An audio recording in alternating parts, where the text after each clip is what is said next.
বীরভূমের পর এবার মালদার দিকে নজর রাখতেই হচ্ছে, কারণ মালদা সংগঠনে বৈঠক ডেকেছেন অভিষেক বন্দ্যোপাধ্যায়। 6ই আগস্ট ভার্চুয়াল বৈঠক ডাকলেন অভিষেক বন্দ্যোপাধ্যায়। মালদা পূর্ব মেদিনীপুরে আলাদা করে তিনি নজর দেবেন এমনটাই স্থির হয়েছে।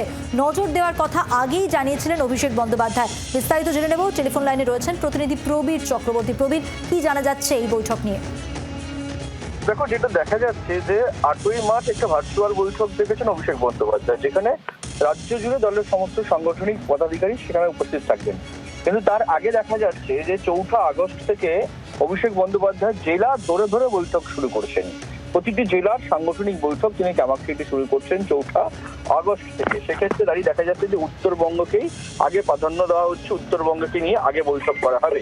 সেক্ষেত্রে 4 আগস্ট যেমন দেখা যাচ্ছে যে অন্যান্য জেলাকে নিয়ে অন্য জেলা আসছে, 7 তারিখে মালদা জেলা আছে, দক্ষিণ দিনাজপুর, এমনকি কুচবিহার জেলা, সোমবার দিন কুচবিহার জেলাকেও ডাকা হয়েছে। আমরা জানি যে কুচবিহারে এনআরসি থেকে শুরু করে একাধিক সমস্যা নিয়ে তৃণমূল কংগ্রেস সরব।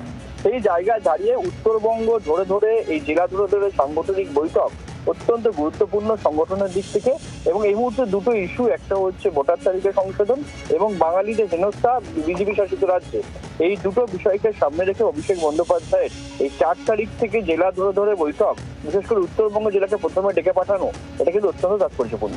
ধন্যবাদ প্রবীর। কথা বললাম প্রতিনিধি প্রবীর চক্রবর্তীর সঙ্গে। বাংলার আওয়াজ, বাঙালির আবেগ, জি 24 ঘন্টা।